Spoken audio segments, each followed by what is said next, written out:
long before Ted Bundy, before Jeffrey Dahmer, before America even knew what a serial killer was. Two men stalked the wild frontier with such savage brutality that even hardened river pirates couldn't stomach their presence. Their names were Micajah and Wiley Harpe, and they have the chilling distinction of being America's very first documented serial killers. In the late 1700s, when the American frontier was a lawless expanse of wilderness where death lurked behind every tree, these brothers turned murder into an art form of pure evil. They didn't kill for money, they didn't kill for survival, and they certainly didn't kill for any cause. They killed because they loved it, because watching the life drain from someone's eyes gave them a twisted satisfaction that nothing else could provide. What I'm about to tell you isn't just another true crime story. This is the origin of American evil, the birth of something so dark that it would haunt the frontier for generations and establish a blueprint for terror that killers would follow for centuries to come. But here's what makes this story even more disturbing. Most people have never heard of them. The year was 1768, somewhere in the wild hills of Orange County, North Carolina, when Joshua Harper was born into a world already stained with violence. 2 years later, his cousin William Harper would follow, though they would later take the names Micajah and Wiley Harpe. From the very beginning, something was wrong with these boys. While other children played with wooden toys or helped their families with chores, Micajah and Wiley found their entertainment in darker pursuits. They tortured animals with a methodical cruelty that unsettled even their Scottish immigrant parents. When the American Revolution tore through the colonies, most men chose sides based on principle, on politics, on the future they wanted to see. Not the Harpe brothers. They sided with the British for one reason alone. It gave them permission to kill. They joined what were essentially legalized rape gangs, bands of Tory irregulars who used the chaos of war as cover for their bloodlust.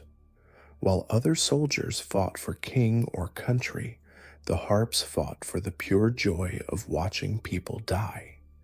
Captain James Wood, a patriot fighter, would later describe encountering them during this period.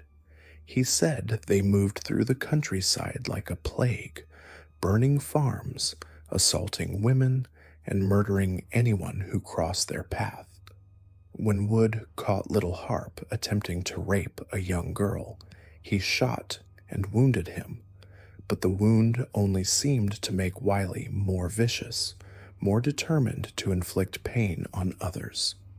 In revenge, the brothers kidnapped Wood's own daughter, Susan, along with another girl named Maria Davidson. These women would become their unwilling wives, trapped in a nightmare that would last for years. After the war ended and the British were defeated, the Harpes didn't simply disappear into peaceful obscurity. Instead, they vanished into the Cherokee Territory, settling in the village of Nickajack, near what is now Chattanooga, Tennessee.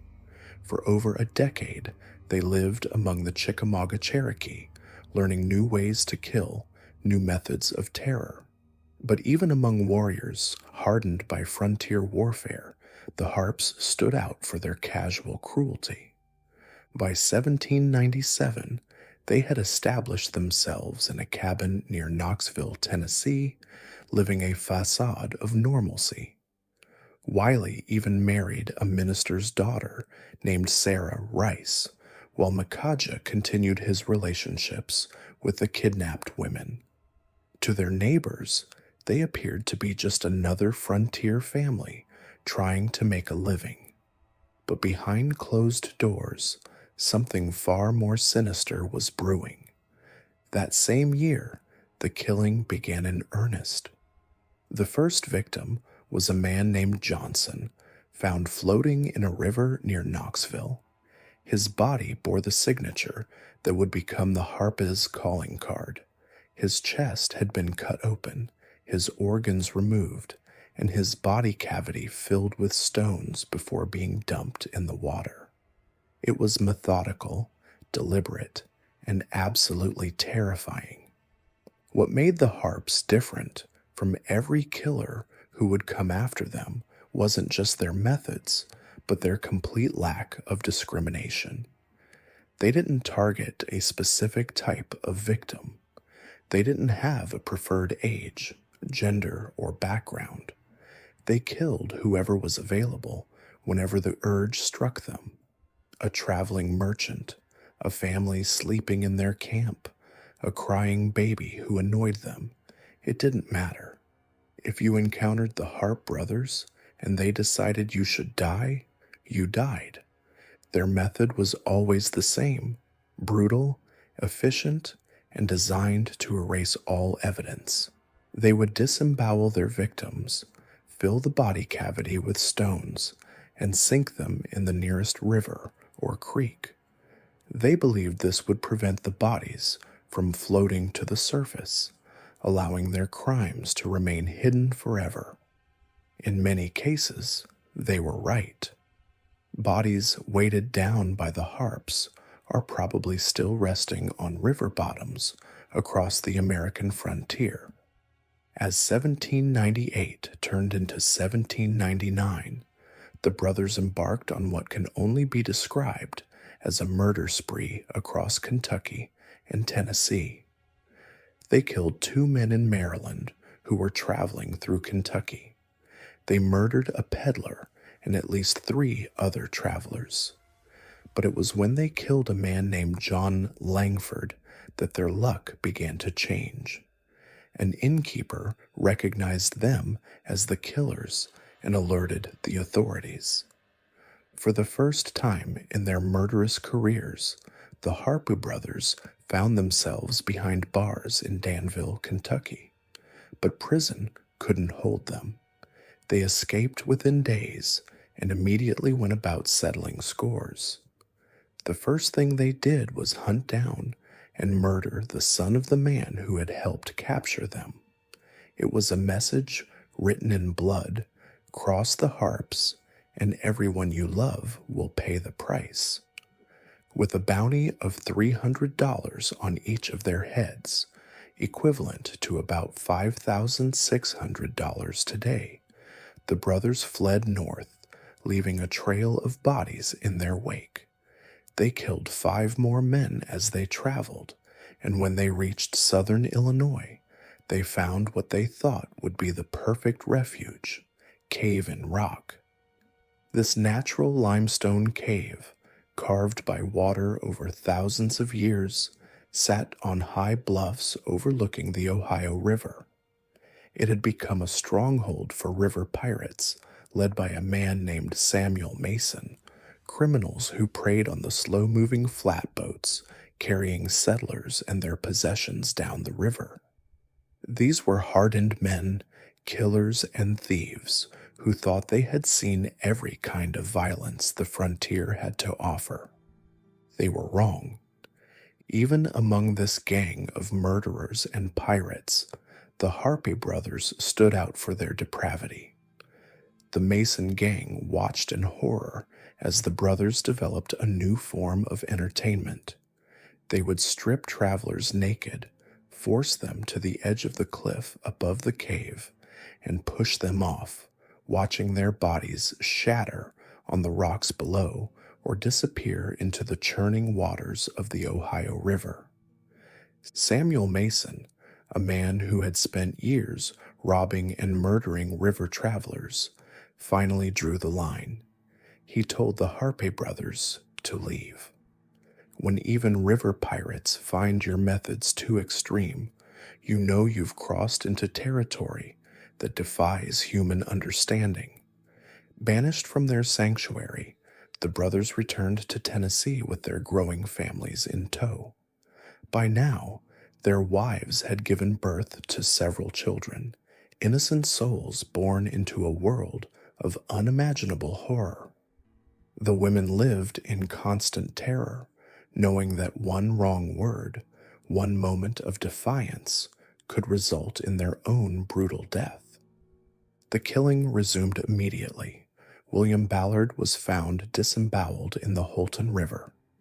James Brassel had his throat slashed and was discovered on what is now known as Brassel's Knob. John Graves and his teenage son were found dead, their heads split open with an axe. In Logan County, the brothers killed a little girl, a young slave, and an entire family they found sleeping in their camp. But it was in August 1799 that Mikaja committed what even he would later admit was his most heinous crime. His own infant daughter, born to one of his captive wives, would not stop crying.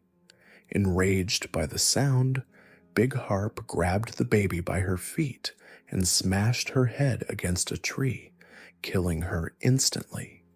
He said later that her crying had annoyed him, and he wanted silence. The frontier had endured the Harpe's reign of terror for over 2 years, but this final act of unthinkable brutality galvanized the community. Pauses formed in every county. Bounty hunters took to the trails. The entire frontier was mobilized with one goal: find the Harpe brothers and end their killing spree once and for all. In late August 1799, the brothers made a fatal mistake. Seeking shelter for the night, they approached the cabin of Moses Stegall in Webster County, Kentucky. Stegall, unaware of who his guests truly were, offered them hospitality, food, warmth, and a place to sleep. That kindness would cost him everything. That night, the Harpes murdered another guest named Major William Love, slitting his throat as he slept. When Stegall's 4-month-old baby began crying, Big Harpe killed the infant, just as he had killed his own daughter. When Mrs. Stegall screamed in horror at the sight of her dead child, the brothers killed her too, silencing her forever. Moses Stegall returned home to find his wife and child butchered, his guest murdered, and his home ransacked. But the Harpes had finally made their last mistake. This time, there was a survivor who knew exactly who the killers were, and Moses Stegall would not rest until he had his revenge. A posse was quickly formed, led by a man named John Leiper and joined by Stegall himself. They tracked the brothers through the Kentucky wilderness, following a trail of fear and whispered sightings. For days they pursued the killers across rugged terrain, driven by a thirst for justice that matched the Harpe's thirst for blood. On August 24th, 1799, the chase came to an end. The posse cornered the Harpe brothers in a clearing, demanding their surrender. Instead of giving up, the brothers tried to flee on horseback, but John Leiper's rifle found its mark. Micajah Harpe was shot in the leg and dragged from his horse, while Wiley managed to escape into the forest. As Big Harpe lay dying, he confessed to 20 murders, though everyone knew the real number was much higher. But confessing wasn't enough for Moses Stegall. While Micajah was still conscious, still breathing, Stegall slowly cut off his head with a knife. Later, that head was spiked on a pole at a crossroads that is still known today as Harpe's Head Road. But the story wasn't over. Wiley Harpe had escaped, and he would continue killing for another 5 years. He rejoined Samuel Mason's gang of river pirates, operating under the alias John Sutton. In 1804, when authorities finally caught up with Mason's gang, Wiley tried one last desperate gambit. He killed Samuel Mason himself and brought the head to authorities, hoping to claim the bounty and disappear forever.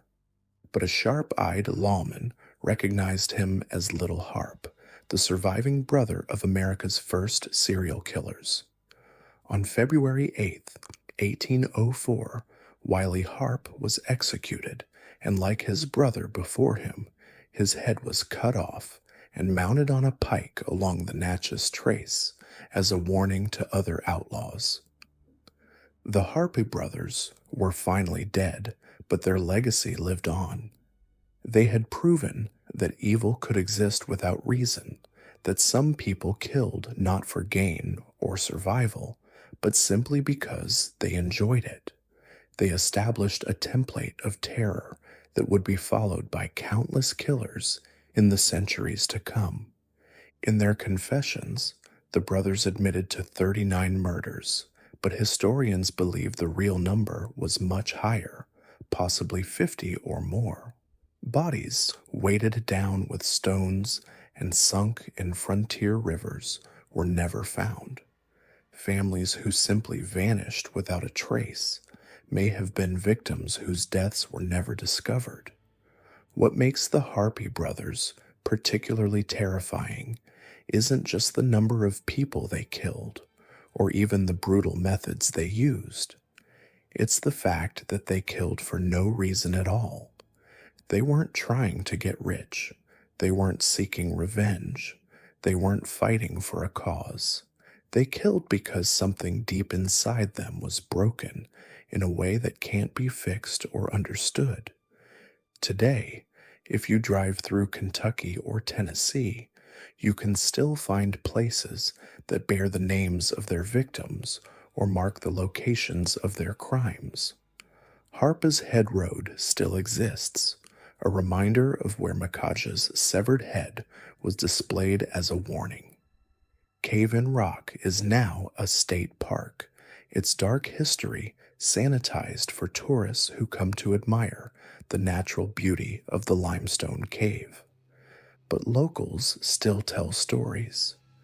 They speak of an evil that once walked among them, of brothers who turned murder into entertainment, and of a time when the very mention of the name Harpe could clear a room and send people reaching for their guns.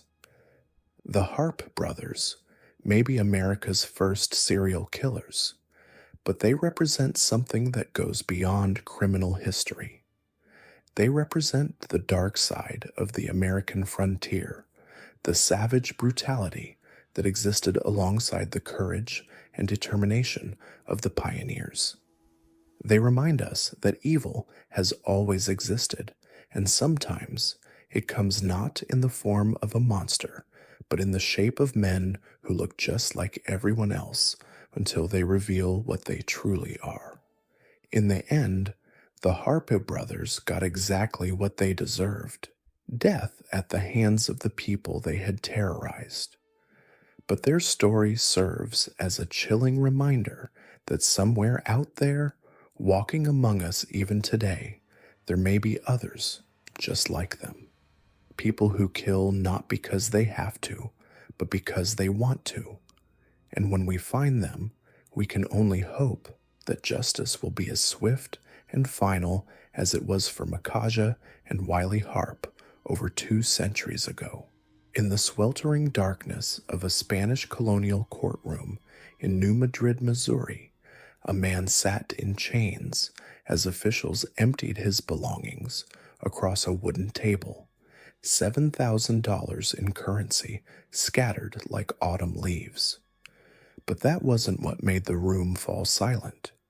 It wasn't what made grown men step backward, crossing themselves in terror. It was the 20 human scalps that tumbled out next, some still bearing hair, some still reeking of death. The man looked up calmly, almost politely, and asked if owning counterfeit American banknotes was illegal in Spanish territory. His name was Samuel Mason, and he wasn't just a river pirate. He was something far worse. Most people have never heard the name Samuel Mason, and that's exactly how he would have wanted it. He wasn't seeking fame or infamy like the killers who came after him. He operated in the shadows of America's early frontier, where law was a luxury few could afford and death came quietly on dark water. What made Mason terrifying wasn't his body count, though that was substantial. It was how easily he moved between two worlds, respected citizen by day, predator by night. He was a Revolutionary War hero who became America's nightmare, a man who collected human scalps like trophies and signed his murders with blood. Samuel Ross Mason was born into privilege on November 8, 1739, in Norfolk, Virginia. His family was well connected, his future seemingly secure. His grandfather had served in the House of Burgesses, and young Samuel grew up in what is now Charlestown, West Virginia, surrounded by wealth and opportunity. But even as a teenager, something dark was already stirring. In the 1750s, at barely 15 years old, Mason stole horses from Colonel John Haight in Frederick County. When caught, he was wounded by his pursuers, but even bleeding and captured, witnesses said he showed no remorse. He looked his captors in the eye and smiled. This wasn't youthful rebellion. This was the first glimpse of a mind that viewed other people as objects to be used or discarded. Mason moved west to Ohio County, Virginia in 1773, always staying one step ahead of his reputation. When the American Revolution began, he saw opportunity. He enlisted as a militia captain and was given command of Fort Henry on the Ohio frontier. Here was a chance to hide his true nature behind the mask of patriotism. But even war couldn't contain what Mason was becoming. On September 1st, 1777, while leading his Virginia militia company, Mason was wounded in a Native American ambush near Fort Henry. Most of his men perished in the attack, yet somehow Mason survived. Some historians suggest this wasn't luck. Witnesses later claimed Mason had advanced knowledge of the ambush, that he'd positioned himself to survive while his men died. Whether true or not, Mason walked away from that battlefield with something new, a taste for organized violence, and the realization that chaos was his ally. After the war, Mason tried to blend back into society. He moved to what is now Washington County, Pennsylvania, where he was elected Justice of the Peace and later selected as an associate judge. For a few years, it seemed the mask would hold. He married, had children, and presented himself as a pillar of the community. But beneath the surface, Mason was already planning his true career. He was studying the legal system from the inside, learning its weaknesses, understanding how justice worked so he could better avoid it. By the early 1790s, the mask finally slipped. Mason moved his family to Red Banks on the Ohio River, now Henderson, Kentucky, and began his full-time criminal activities. But this wasn't simple robbery. Mason had learned patience during his years as a fake, respectable citizen. He built a network, recruited followers, and established what would become one of the most sophisticated criminal enterprises in early America. Mason's method was terrifyingly simple. He offered hospitality to river travelers, inviting them to rest at his establishment. While guests enjoyed his food and drink, Mason's men would quietly inventory their possessions, noting anything of value. The next morning, as the travelers continued their journey, Mason's gang would follow at a distance, waiting for the perfect moment to strike. They would rob them in isolated stretches of river, then murder every witness. No survivors meant no descriptions, no evidence, no justice. But Mason's true genius lay in his mobility. Unlike other criminals who operated from fixed locations, Mason moved constantly. He shifted from Red Banks to Diamond Island, then to the infamous Cave in Rock on the Illinois shore. This massive limestone cavern, worn into the bluffs above the Ohio River, became his most notorious headquarters. From here, Mason could see boats approaching from miles away. The cave provided shelter, storage for stolen goods, and most importantly, a place to dispose of bodies. Cave in Rock became a legend along the river. Some travelers knew it was dangerous, but others saw only a welcoming rest stop. Mason posted signs advertising liquor vault and house for entertainment. He played the part of the jovial host perfectly, greeting visitors with warmth and southern charm. But once night fell, once the guests were asleep or drunk, the real work began. What made Mason different from other frontier criminals was his systematic approach to murder. He didn't kill in passion or desperation. Each death was calculated, efficient, necessary. Mason understood that dead men tell no tales, so he left no tales to tell.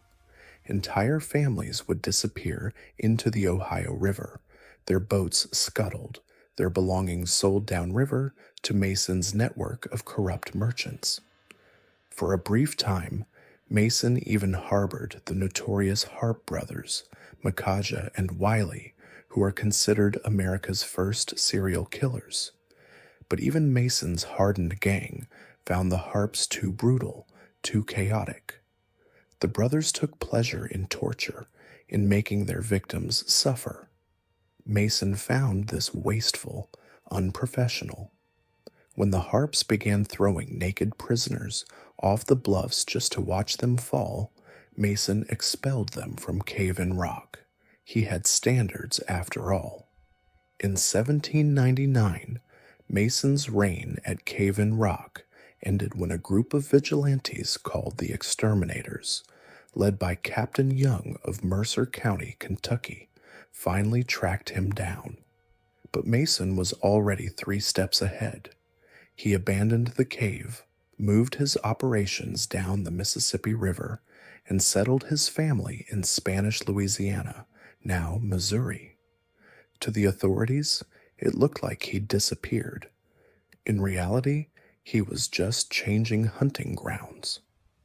Mason's new territory was the Natchez Trace, a 440-mile wilderness road connecting Natchez, Mississippi to Nashville, Tennessee. Thousands of travelers used this route, many carrying substantial wealth from trade in New Orleans. For Mason, it was a predator's paradise. Dense forests provided cover. Long stretches between settlements meant hours without witnesses, and the route was far from effective law enforcement. It was on the Natchez Trace that Mason earned his most chilling nickname. After each robbery and murder, he would leave a message at the scene, often written in the blood of his victims. Done by Mason of the Woods. This wasn't boasting or bravado. It was psychological warfare. Mason wanted his reputation to spread, wanted travelers to feel terror when they heard his name. Fear was another weapon in his arsenal. Unlike his river piracy, which required careful planning and coordination, Mason's highway robberies were exercises in pure brutality. He would emerge from the forest like a specter, sometimes alone, sometimes with his 4 sons. There was no negotiation, no mercy. Travelers were robbed, murdered, and left for wild animals. Mason collected more than money and valuables. He collected pieces of his victims, scalps that he dried and preserved like grisly trophies. The scalps weren't just souvenirs, they were proof of work, evidence of Mason's efficiency.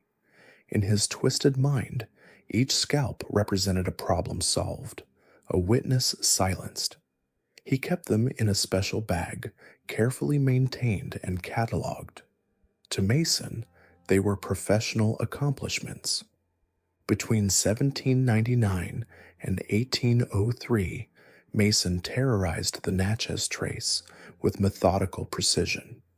Dozens of travelers simply vanished, their bodies never found, their fate unknown to their families. Mason had perfected the art of making people disappear completely.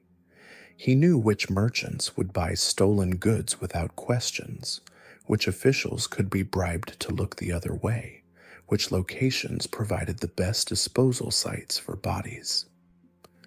But Mason's downfall came from an unexpected source: the changing political landscape. In 1703, the Louisiana Purchase was underway, and territorial boundaries were shifting. What had been Spanish territory was becoming American, and Mason found himself caught between jurisdictions. Spanish officials, eager to clean house before transferring power, began cracking down on known criminals. In January 1803, Spanish authorities arrested Mason, his 4 sons, and several gang members at Little Prairie Settlement, now Caruthersville, Missouri. When brought before the Spanish colonial court in New Madrid, Mason maintained his innocence. He claimed he was simply a farmer trying to settle his family in Arkansas, that his enemies had spread lies about him. It was a performance he'd given many times before, and it had always worked. But this time was different. When officials searched his belongings, they found the $7,000 in currency and the 20 human scalps. Faced with this evidence, even Mason's practiced charm couldn't save him. The Spanish authorities knew they had captured something monstrous. Mason and his gang were loaded onto a boat bound for New Orleans, where they would be handed over to American territorial authorities. But Mason had one final card to play. During transport, somewhere on the Mississippi River, Mason and gang member Wiley Harpe, who was using the alias John Sutton, overpowered their guards. In the struggle, Mason was shot in the head, but he still managed to escape into the wilderness. The escape sparked a massive manhunt. Mississippi Territorial Governor William C. Claiborne immediately posted a reward of $2,000 for Mason's capture, dead or alive.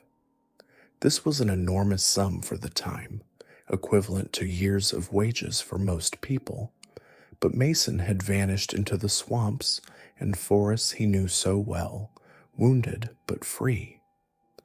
The end came in September 1803, though the exact details remain disputed. What's certain is that Wiley Harpe and another gang member appeared in Natchez carrying a severed head, claiming it belonged to Samuel Mason and demanding the reward money. Whether they murdered Mason themselves or found him dead from his wound is unknown. Some accounts suggest they killed him as he sat by a campfire, others that they discovered his body and simply decided to profit from it. The irony was perfect. Mason, who had spent years collecting human scalps as trophies, ended up as a trophy himself. His head became the prize that would destroy his own gang. When Harpe and his accomplice presented Mason's severed head to authorities, they were immediately recognized as wanted criminals themselves. Instead of collecting a reward, they were arrested, tried for piracy, and hanged in Old Greenville, Mississippi, in early February 1804. But even in death, Mason's legend grew more complex. When officials brought his alleged wife, Rosanna Dorsey Mason, to identify the severed head. She examined it carefully and declared that the dead man was not Samuel Mason. Whether this was true or simply a widow's desperate attempt to preserve some dignity for her family's name, no one knows. The truth died with Mason himself. What makes Samuel Mason's story so disturbing isn't just the number of people he killed, though that count likely reached into the dozens. It's how effortlessly he moved between respectability and savagery. He was a war hero who became a mass murderer, a judge who collected human scalps, a family man who taught his sons to rob and kill. Mason proved that evil doesn't always announce itself with obvious signs. Sometimes it wears a friendly face and offers you a drink. Today, the places where Mason operated have become tourist destinations. Cave in Rock is now a state park, its dark history sanitized for family visits. The Natchez Trace is a scenic parkway where travelers stop to appreciate nature and history. But locals in these areas still whisper stories about Mason, about the ghost of a man who turned hospitality into a weapon and made the frontier run red with blood. Mason's treasure, the accumulated wealth from years of robbery and murder, was never recovered. Thousands of dollars in cash, gold, and silver simply vanished when he died. Some say it's buried somewhere along the limestone bluffs of Cave in Rock. Others believe it's hidden in the swamps near the Natchez Trace. Treasure hunters still search for it, but they're looking for more than money. They're searching for the final secret of a man who turned murder into an art form. In the end, Samuel Mason represents something uniquely American: the frontier's capacity to hide monsters in plain sight. He exploited the lawlessness of the early frontier, the isolation that left travelers vulnerable, the jurisdictional confusion that let criminals slip between the cracks of justice. He was a product of his time and place, but also something timeless and terrifying. Unlike the serial killers who came after him, Mason didn't kill for psychological satisfaction or sexual gratification. He killed because it was efficient, because it was profitable, because it eliminated witnesses and complications.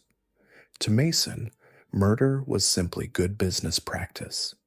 That cold calculation, that complete absence of humanity, makes him more frightening than any mad killer who acts from passion or delusion. Samuel Mason proved that some people are born without the basic components that make us human: empathy, conscience, the ability to see others as more than objects to be used.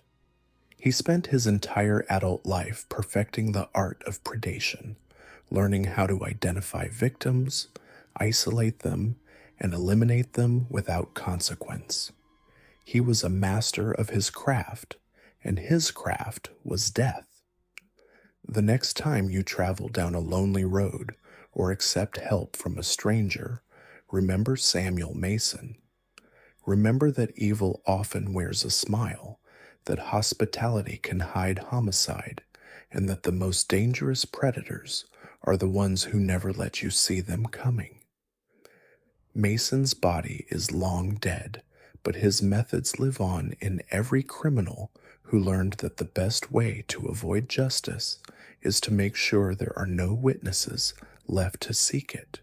In the early morning darkness of a California highway, workers discovered what they initially thought was just another piece of roadside trash.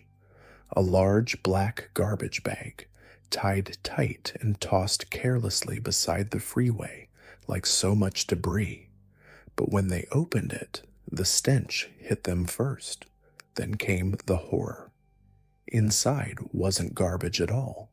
It was what remained of a human being, carefully dismembered with surgical precision, the pieces wrapped and packaged like meat from a butcher shop. This was how the world first met the work of Patrick Wayne Kearney, though nobody knew his name yet. They would only know him by what he left behind, body after body, discarded in trash bags along California's sprawling highway system like some twisted calling card. Most serial killers crave attention, fame, the twisted immortality that comes with infamy. Patrick Kearney was different. He didn't want recognition. He didn't leave taunting letters or elaborate crime scenes designed for maximum shock value. He simply wanted his victims to disappear completely, as if they had never existed at all. For 15 years, from 1962 to 1977, Kearney methodically hunted young men and boys across Southern California, killing them with cold efficiency and disposing of their remains like household refuse. He confessed to murdering a minimum of 21 victims, though investigators believe the true number could be as high as 43. By the time he was caught, the trash bag killer had become one of the most prolific serial murderers in American history, yet his name remains largely unknown to this day.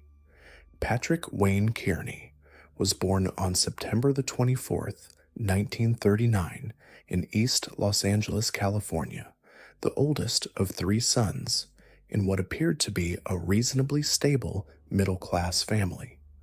But appearances can be deceiving, and beneath the surface of suburban normalcy, something was already going wrong. From the very beginning, Patrick was different. As a thin and sickly child, he was often a target for bullies at school, who beat him up frequently and berated him as a queer, despite his supposed interest in girls. The constant humiliation and physical abuse carved something dark into young Patrick's psyche. While other children played games and formed friendships, Patrick retreated into himself, nursing his wounds and his growing resentment. In his teens, he became withdrawn and harbored fantasies about killing personal enemies, often ending in Kearney skinning them alive. These weren't casual daydreams or passing violent thoughts. They were detailed, elaborate scenarios that Patrick would replay in his mind obsessively. He would imagine capturing the bullies who tormented him, stripping them of their power, watching them beg for mercy as he slowly took their lives. In addition, he developed sexual fantasies revolving around domination and began engaging in bestiality when he was 13.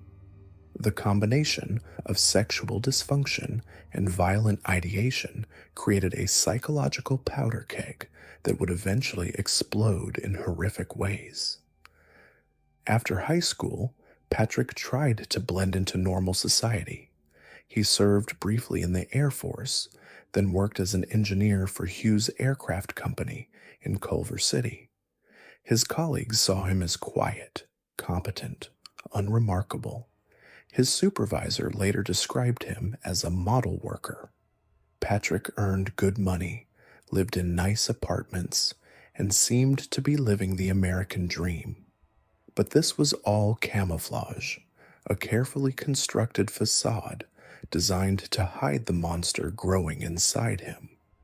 In 1962, while serving in the military, Kearney met David Douglas Hill, a tall, muscular man from Lubbock, Texas, who had been dishonorably discharged from the Army for unspecified personality disorders.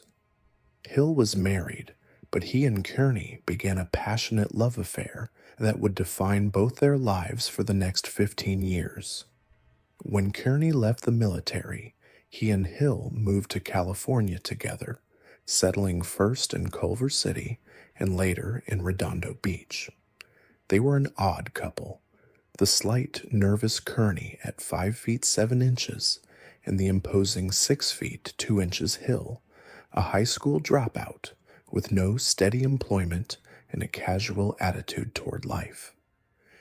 Their relationship was tumultuous from the beginning.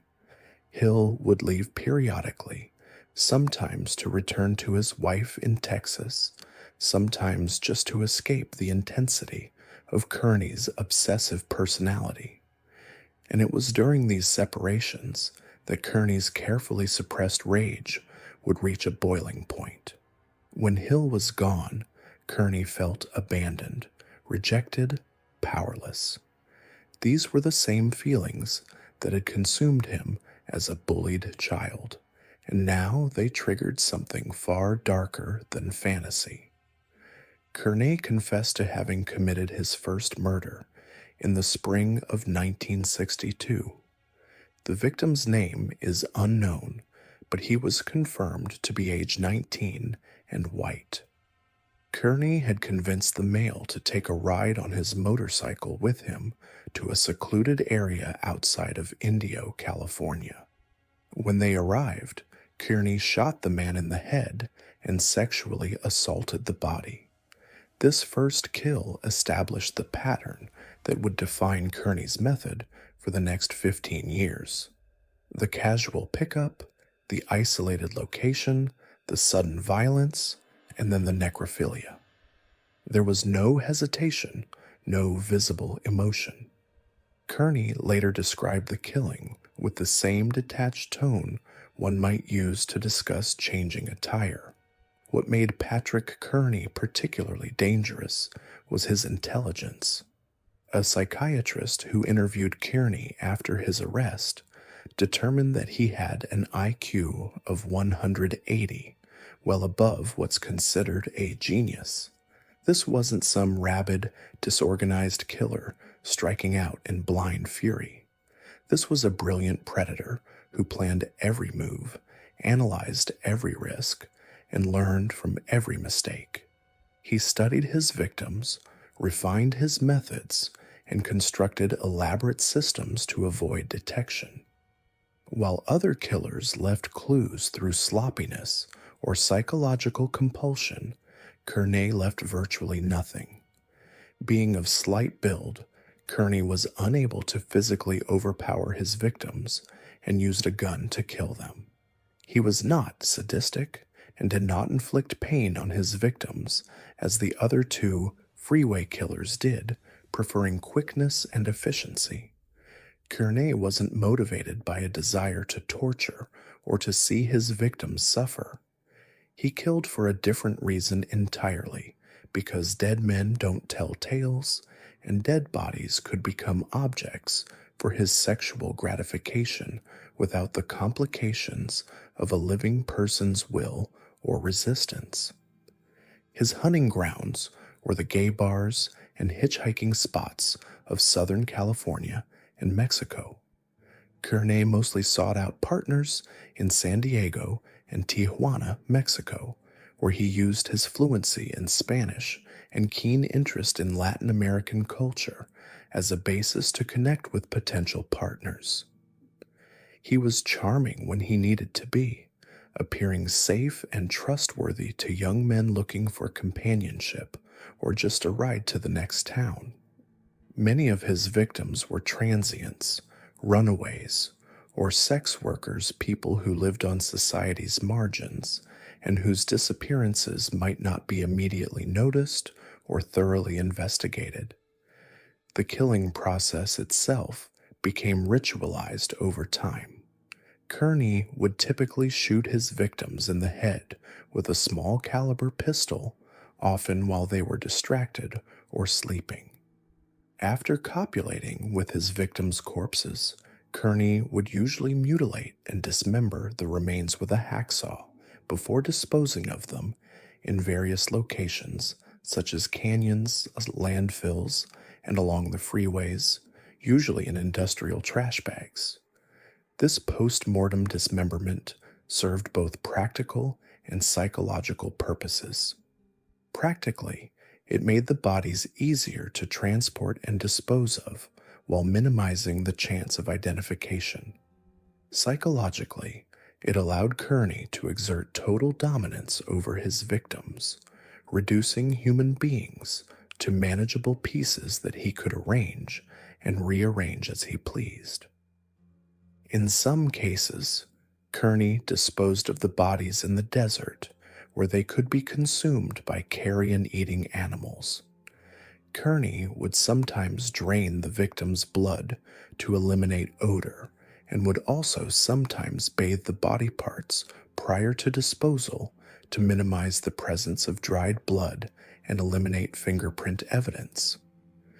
These weren't the actions of a disorganized killer acting on impulse.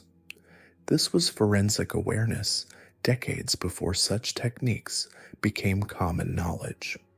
Kearney understood how investigations worked, what evidence could link him to his crimes, and how to stay one step ahead of law enforcement. There was another disturbing element to Kearney's post-mortem behavior. Sometimes, Kearney would beat his victims after they were dead. He perceived beating his dead victims as a cathartic exercise and a means by which he could effectively vent suppressed anger and acquire a sense of power. Often, the victims resembled people who had bullied him in his childhood. In death, these young men became proxies for every person who had ever humiliated or rejected Patrick Kearney. The beatings were revenge fantasies made manifest, a way for the small, weak boy to finally strike back at those who had hurt him. For over a decade, Kearney's crimes went largely undetected. Bodies would occasionally turn up along highways or in remote areas, but they were typically dismissed as isolated incidents or drug-related violence. The victims were often from marginalized communities whose disappearances didn't generate sustained police attention or media coverage. When Hill was present in Kearney's life, the violence would sometimes subside, as if Hill's companionship temporarily satisfied whatever emotional need drove Kearney to kill. But when Hill would leave again, the murders would resume with renewed intensity. The first murder that Kearney confessed to and was convicted of occurred sometime around Christmas of 1968 while he was living in Culver City, approximately 1 year after he and David Hill had taken residence together. The murder took place inside his Van Buren Avenue residence. According to Kearney, this victim, whose name is known as George, was lured into his vehicle in San Diego and taken to his home, then shot in the head moments after entering the house. The victim was then dragged to his bathroom, where he was sodomized, then skinned and dismembered in the bathtub with an X-Acto knife. Kearney also extracted the bullet from the victim's head to ensure the murder would not be traced to him. He then buried the dismembered body behind his garage. The methodical precision of this killing, the careful removal of ballistic evidence, the systematic dismemberment, the strategic burial shows how Kearney's methods had evolved since his first impulsive killing in 1962. He was learning, adapting, becoming more efficient at murder and disposal. And for years afterward, no one connected this disappearance to the quiet engineer living in Culver City. As time passed, Kearney greatly refined his modus operandi, which enabled him to carry out his crimes much more efficiently and frequently. Starting in 1974, Kearney is estimated to have committed murders on an almost monthly basis. The mid-1970s marked the peak of Kearney's killing spree. Bodies began appearing with disturbing regularity along California's freeways, always dismembered, always carefully packaged in industrial trash bags. The media began to take notice, dubbing the unknown perpetrator the trash bag killer and the freeway killer, though they had no idea who was responsible for the growing body count. During this period, Kearney displayed an almost supernatural ability to avoid suspicion. When his killing spree was at its zenith, Kearney's odd tendencies went largely undetected. A local grocery store owner named Jerry Stevens did, however, note that Kearney frequently purchased butcher knives after examining them and inquiring about the quality of the steel. This was perhaps the only outward sign that something was amiss in Patrick Kearney's carefully constructed normal life. Even then, it was just odd enough to be memorable, not alarming enough to trigger suspicion. The end began with a single mistake. The victim who ultimately led to Kearney's arrest was John Otis LeMay, 17, whom he killed on Sunday, March 13th, 1977. At approximately 5:30 p.m. on that same day, LeMay had told a neighbor he was going to Redondo Beach to meet a man named Dave, whom he had met at a local gym. This was in fact David Hill, who had given LeMay the address to Kearney's home. Hill was absent when LeMay arrived, so Kearney invited him in to watch television until Hill returned. Without provocation, Kearney impulsively reached for his pistol and shot LeMay in the back of the head. Kearney later dismembered the corpse and dumped the remains in the desert. But unlike Kearney's previous victims, John LeMay was not a drifter or runaway. He had family, friends, people who noticed when he disappeared and demanded answers. When LeMay's remains were discovered in March 1977, police had witnesses who could place him with Pat and Dave on the day he vanished. When Sheriff's Detective Al Sett and his partner Roger Wilson questioned friends of John LeMay, they were told that LeMay liked to hang out with Pat and Dave, Pat Kearney and Dave Hill. The detectives met with the pair at their house. Samples of hair from the suspects and their poodle and threads from a blue rug matched those found by police investigators on LeMay's body. For the first time in 15 years, Patrick Kearney found himself under genuine police scrutiny. When a search warrant was issued for his Redondo Beach home, Kearney knew his carefully constructed life was about to crumble. When Sett and Wilson called to notify Kearney and Hill, the two men fled to Hill's family home in Texas. The family urged them to give up, and the pair returned to California, turning themselves in at the Riverside County Sheriff's Station on July 1st, 1977. The surrender itself was almost anticlimactic. Two men simply walked into the Riverside County Sheriff's Office, pointed to their photos on a wanted poster, and said, "We're them." But what followed was one of the most comprehensive confessions in criminal history. Kearney decided to talk following his arrest. First, he cleared Hill of any wrongdoing. This wasn't just loyalty to his lover. Kearney genuinely seemed to understand that Hill had no knowledge of or involvement in the murders. Hill had simply been the emotional anchor that sometimes kept Kearney's killing urges in check. Over the next few months, Kearney gradually confessed to 21 murders that detectives could confirm, ranking him among the 10 most prolific serial killers in U.S. history. Police said he might have committed as many as 43 killings. The confessions were delivered in the same calm, methodical tone that Kearney had used for everything else in his life. He provided maps to burial sites, detailed descriptions of victims, specific information about his methods and disposal techniques. He spoke about murder the way another person might discuss a hobby or profession, with technical precision and complete emotional detachment.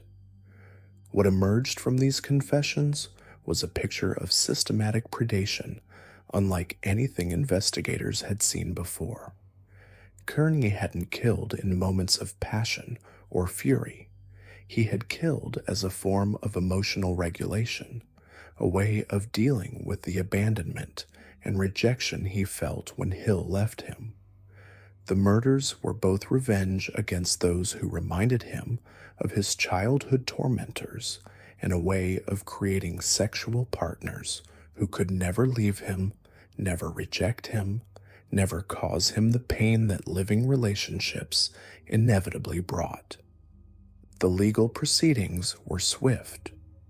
Because the crimes were committed before California reinstated the death penalty law in 1978, the maximum sentence Superior Court Paul Breckinridge Jr. could give him when he pleaded guilty on February 21, 1978 to the 21 murders was concurrent life sentences for all the crimes. I would only hope that the Community Release Board will never see fit to parole Mr. Kearney because he appears to be an insult to humanity, Breckinridge said during the sentencing. Patrick Kearney accepted his fate with the same emotionless demeanor he had shown throughout his arrest and confession. He expressed no remorse for his victims, no regret for the families he had destroyed, no acknowledgement that what he had done was wrong. To Kearney, the murders were simply a practical solution to his emotional problems. He had killed because it made him feel better, and he saw no reason to apologize for seeking relief from his psychological pain. Today, Patrick Wayne Kearney remains imprisoned at California State Prison, Mule Creek. He has been eligible for parole since 1984, but has consistently refused to attend parole hearings, particularly when victims' families are present. At 84 years old, he continues to serve his life sentences, one of the few serial killers from his era still alive in the prison system. His victims, meanwhile, remain largely forgotten, reduced to case numbers in police files and brief mentions in true crime databases. The case of Patrick Kearney represents something deeply disturbing about the nature of evil. He wasn't a raving madman or obvious monster. He was an intelligent, employed, seemingly stable member of society who happened to kill people when he felt emotionally distressed. He didn't torture his victims or leave elaborate crime scenes or taunt police with letters and phone calls. He simply erased human beings from existence as efficiently as possible, then went back to his normal life as if nothing had happened. Perhaps most chilling of all is how long Kearney managed to hide in plain sight.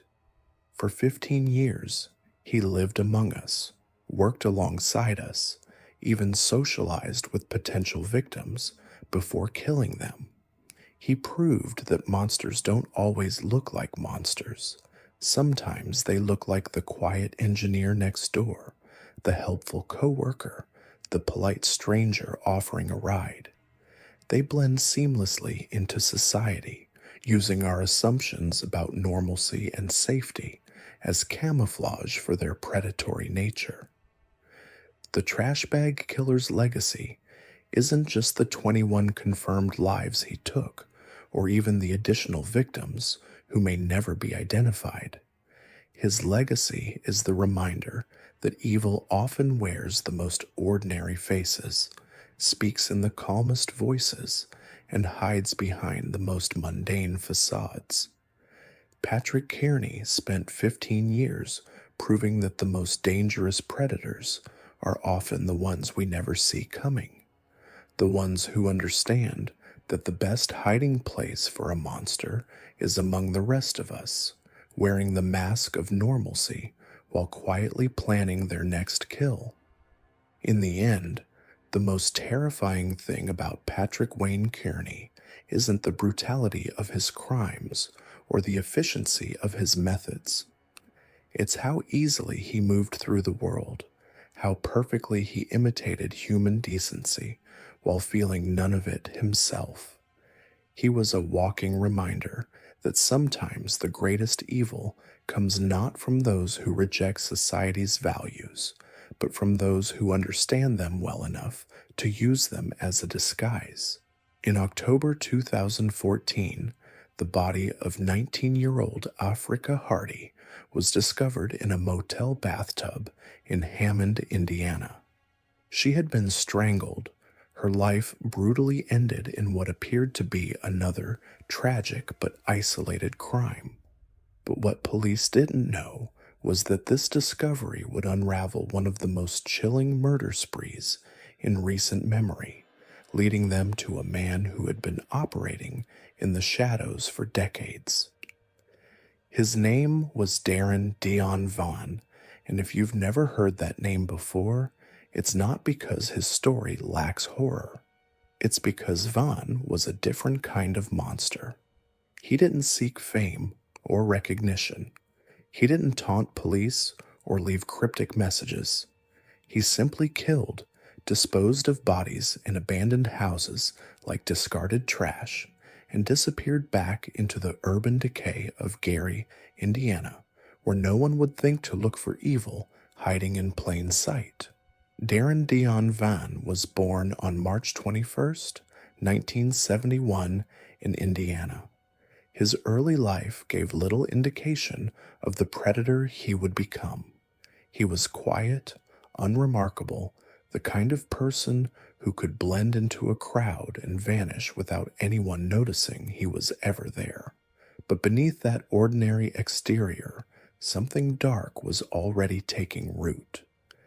In 1991, Vann enlisted in the United States Marine Corps, perhaps seeking structure or purpose. But even the military couldn't contain whatever was growing inside him. His service record was unremarkable, marked by an inability to advance beyond the rank of private. After less than 2 years, he received an other-than-honorable discharge in 1993, a military euphemism that spoke volumes about the character of his service. Officials would later say his discharge and rank were indicative of the fact that the character of his service was incongruent with the Marine Corps' expectations and standards. But Vann's troubles were just beginning. In the 1990s, he married a woman 30 years his senior, a relationship that would last 16 years, but provide him with the perfect cover of respectability. To neighbors and acquaintances, he appeared to be just another working man trying to make a living. He took odd jobs, worked at temp agencies, and lived quietly. But those who knew him best began to notice troubling signs.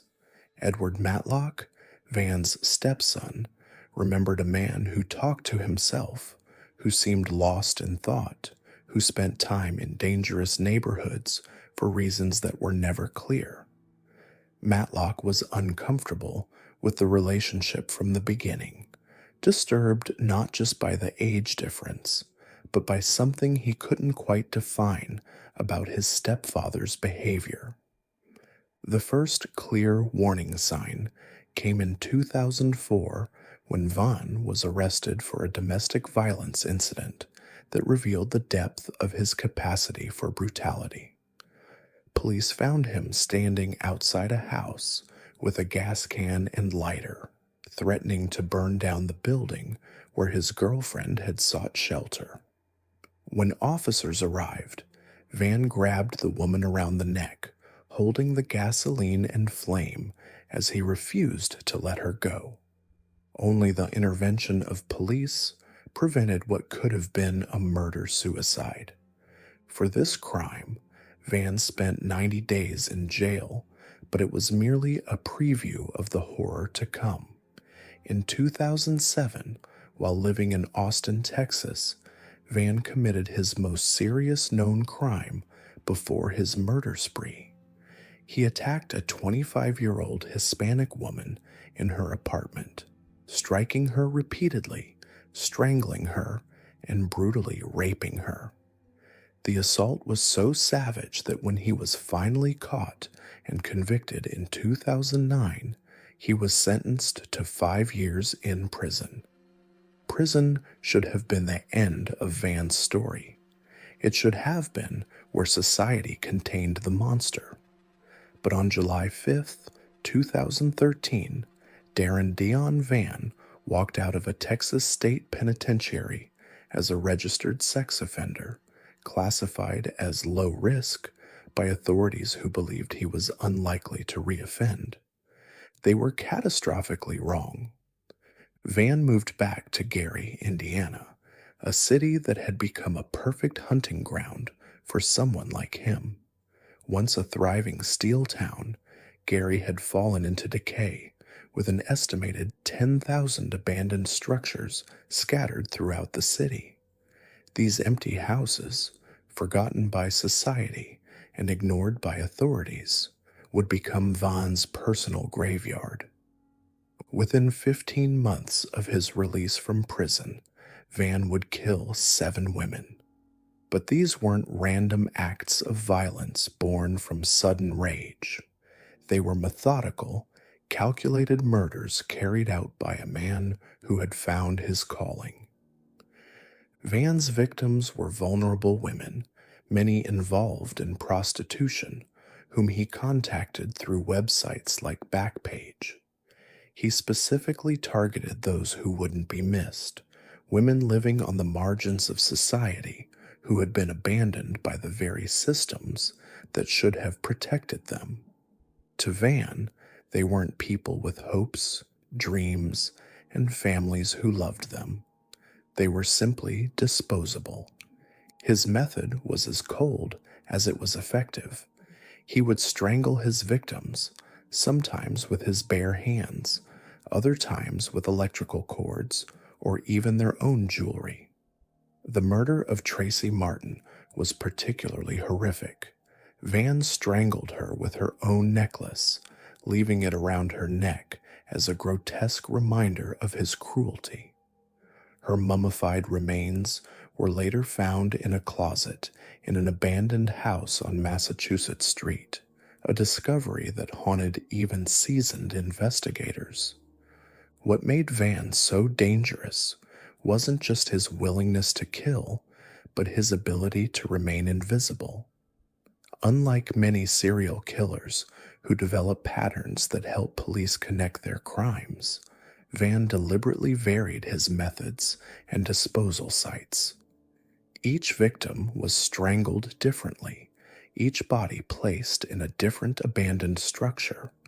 There was no signature, no calling card, nothing to link the crimes together except the cold efficiency with which they were carried out. His victims had names, lives, people who cared about them. Christine Williams, 36 years old, was a mother of 4 who was employed at the time of her death. According to Vann, she owed him $40 for crack cocaine he had sold her. When she was arrested and spent a few days in jail, unable to pay, Vann hunted her down, strangled her, and dumped her body in the basement of an abandoned home, covering it with a plastic drop cloth like she was garbage to be disposed of. Eyler Bate, 28, left to meet a friend on January 13th, 2014, but never returned. Her family waited days to hear from her before reporting her missing. Her body was found in an abandoned house on East 19th Avenue in Gary, another life snuffed out for reasons that existed only in Vann's twisted mind. Sonia Billingsley, 53, and Tanya Gatlin, 27, were found together in the same abandoned house, their bodies left to decay while the city around them continued to crumble. The symbolism was impossible to ignore, lives discarded in a landscape that society itself had abandoned. Aneth Jones, 35, from Merrillville, was last seen alive on October 8, 2014. Her body was found in the basement of a vacant home on East 43rd Avenue, another victim of Vann's methodical killing spree. But it was the murder of Afrika Harpe that would finally bring Vann's reign of terror to an end. Harpe was just 19 years old, a recent high school graduate who had moved to Chicago to start a new life. She had no way of knowing that when she answered Vann's call for an escort service, she was walking into the hands of a killer who had been perfecting his craft for months. On October 17th, 2014, Harpe's body was found strangled in a bathtub at a Motel 6 in Hammond, Indiana. Unlike his previous victims, Vann had made a crucial mistake. Instead of disposing of Harpe's body in an abandoned house where it might not be found for months, he left her in a motel room where she would be discovered quickly. Police used Harpe's phone records to track down Vann, and when they arrested him on October 18th, 2014, they found him in possession of Harpe's pink phone and other evidence linking him to her murder. But what happened next shocked even experienced investigators. During interrogation, Vann calmly confessed not just to Harpe's murder, but to 6 others. He told detectives he messed up by killing Harpe in Hammond instead of Gary, expressing surprise that he had been caught so quickly. He wasn't remorseful or defensive. He was matter of fact, as if discussing the weather. "It relieves it," Vann told detectives when they asked why he killed the women. "I want to say it relieves the pressure, 'cause really, I'm crazy." When asked how he selected his victims, his answer was chilling in its simplicity. "They are random, they're random." What followed was a macabre tour of Gary's abandoned landscape, as Vann led police to the bodies of his victims. He was specific about locations, specific about what had happened at each site, specific about how he had concealed the remains. It was as if he had been waiting for this moment, ready to finally reveal the extent of his crimes.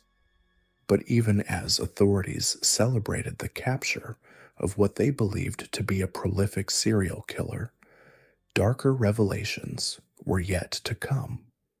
In interviews with detectives, Vann hinted that his killing spree extended far beyond the 7 confirmed victims in Indiana. "That's why I really can't give you Illinois, because Illinois probably has a whole lot of... They have more than Indiana, let's put it at that. They have way more than Indiana," Vann told investigators, suggesting that his crimes stretched across state lines and possibly involved dozens of additional victims. Vann described how he would travel when he felt the urge to kill, deliberately distancing himself from his family. "I get on the train, I get on the bus, I'd be like, I know I'm losing it. I try to get far away from my family when I felt myself slipping." The admission painted a picture of a man who was aware of his murderous impulses, but chose to act on them rather than seek help. The scope of Vann's potential crimes began to emerge as investigators in multiple states started examining cold cases. In Chicago alone, authorities identified 50 unsolved strangulations of women whose bodies had been found in abandoned buildings, alleyways, and dumpsters between 2001 and 2018. Many of these victims were discovered along routes that paralleled the Chicago Transit Authority's train lines, matching Vann's admission that he used public transportation to travel when planning to kill. Thomas Hargrove, a reporter who had founded the Murder Accountability Project, had actually identified a pattern of suspicious deaths in Gary, Indiana, as early as 2010, 4 years before Vann's arrest. Using statistical analysis, Hargrove had urged local authorities to investigate 15 suspicious deaths between 1980 and 2008, warning that a serial killer was likely operating in the area. The warnings were ignored, dismissed by local police, who insisted there was no evidence of a serial killer at work. Had authorities listened to Hargrove's analysis and investigated further, how many lives might have been saved? How many families might have been spared the agony of losing a loved one to a killer who was hiding in plain sight? As Vann's case moved through the legal system, he proved to be as unpredictable in court as he had been on the streets. At his first arraignment, he refused to speak, forcing the judge to hold him in contempt when he wouldn't even acknowledge his own name. During another court appearance, he had an outburst, cursing at the judge and prosecutors, telling them to go ahead and kill me. The death penalty was initially sought for Vann's crimes, but the legal process was complicated by his attorney's challenges to Indiana's death penalty statute. For years, the case was delayed by appeals and legal maneuvering, with Vann initially expressing a desire to be executed rather than spend life in prison. But in a final twist that surprised even those who had followed the case closely, Vann changed his mind. On May 4th, 2018, nearly 4 years after his arrest, Darren Dion Vann pleaded guilty to 7 counts of murder. As part of the plea agreement, prosecutors dropped the death penalty, and on May 25th, 2018, Vann was sentenced to 7 concurrent life sentences without the possibility of parole. At his sentencing hearing, Vann chose not to attend, refusing to face the families of his victims or hear their impact statements. Even in his final moment of legal reckoning, he remained the same cold, detached killer who had stalked the streets of Gary for months, caring nothing for the lives he had destroyed or the pain he had caused. The families of his victims were left with a mixture of relief and frustration. Relief that Vann would never walk free again, but frustration that so many questions remained unanswered. Marvin Clinton, the fiancé of victim Tiara Bati, spoke for many when he said he was glad Vann was caught, but haunted by the possibility that there were more victims whose families would never know the truth about what happened to their loved ones. Lori Townsend, Africa Hardy's mother, expressed a sentiment that captured the complex emotions surrounding Vann's case. Life in prison might be more of what he needs, she said. Death was a little more easy. For Townsend and other family members, the idea of Vann spending decades in a prison cell, forced to confront the reality of his crimes every day, seemed like a more fitting punishment than the quick finality of execution. But even with Vann behind bars for life, his story continues to haunt law enforcement and the communities where he operated. The Murder Accountability Project has obtained recordings of 15 hours of interviews with Vann, during which he provided details about crimes across multiple states. These recordings have sparked new investigations in Illinois, Texas, North Carolina, and other states where Vann lived or traveled. The true scope of Vann's crimes may never be known. He claimed to have killed way more people than the 7 for which he was convicted, and given his transient lifestyle and the number of unsolved cases that match his methods, investigators believe he could be responsible for dozens of additional murders spanning 2 decades. What makes Darren Dion Vann's story so disturbing isn't just the number of lives he took, but how easily he was able to operate undetected for so long. He exploited society's blind spots, targeting vulnerable women in a city that had been forgotten by much of the outside world. He used abandoned buildings as his personal morgue, knowing that in a place like Gary, Indiana, with its thousands of empty structures, bodies could remain undiscovered for months or even years.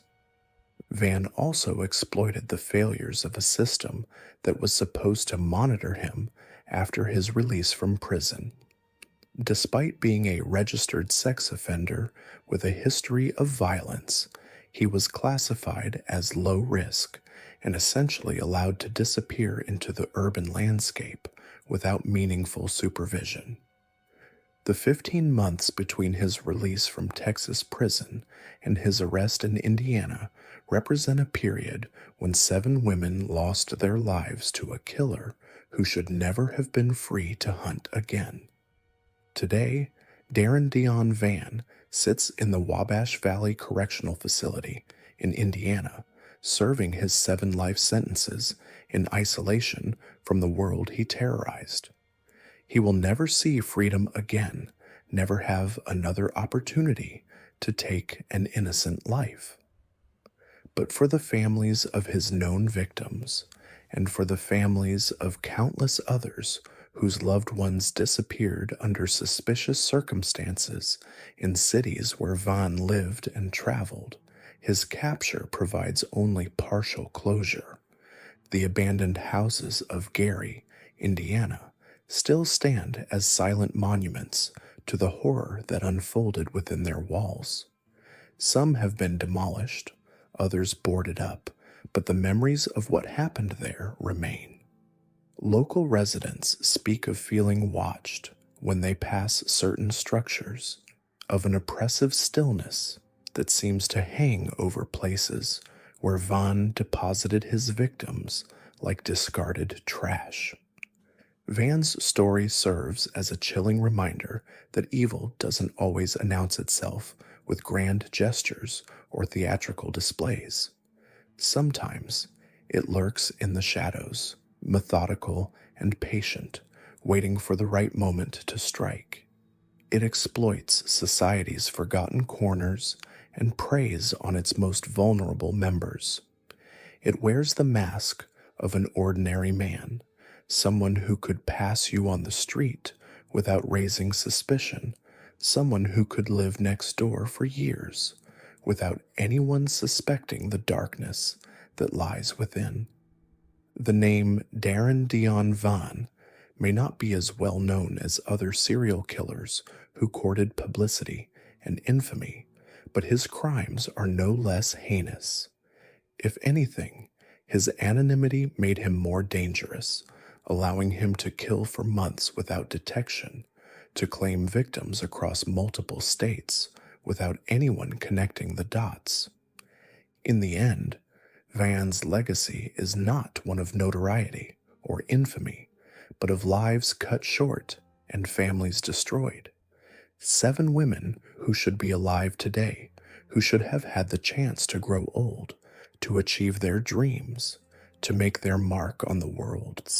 Instead, they became statistics in the case file of a killer who saw them as nothing more than objects to be used and discarded. Africa Hardy, Anith Jones, Tyra Beatty, Tracy Martin, Christine Williams, Sonia Billingsley, and Tanya Gatlin. Remember their names, because Darren Dion Vann never saw them as anything more than vessels for his rage. But they were human beings with hopes, dreams, and people who loved them. They deserved better than the fate that befell them in the abandoned houses of Gary, Indiana, at the hands of a killer who remains to this day one of the most evil serial killers you've never heard of. At 4:37 a.m. in a quiet Detroit neighborhood, a woman was discovered slumped over the steering wheel of her still-running car. Her head was caved in the violence so brutal that it left the body unrecognizable. Her clothes were soaked, but there hadn't been a single drop of rain that night. The car was parked in a place she hadn't driven to. No explanation, no apparent motive. There were no signs of a struggle, no weapon left behind, no fingerprints, no clue, just a lifeless body left to rot in the early morning fog to the authorities. This was another random act of violence, a senseless killing that didn't seem to make sense. There were no personal ties to the victim, no reason why someone would do this. It felt meaningless, but in a twisted way that was what made it so terrifying. Whoever had killed this woman had no vendetta. They didn't need a reason for months. The police couldn't find a solid lead on what was going on, but what they didn't know was that this wasn't an isolated case. This was the work of someone far more dangerous, more elusive than they could have imagined. This was Carl Eugene Watts, a name that would become synonymous with terror, but never with fame. A man whose reign of violence spanned decades. A man who killed women, not out of hatred, but because he believed they needed to be erased from the world. He wasn't trying to seek revenge or prove a point. He had no need for the recognition of a Ted Bundy or the theatrics of a John Wayne Gacy. His goal was singular, to cleanse the world, as he saw it for years.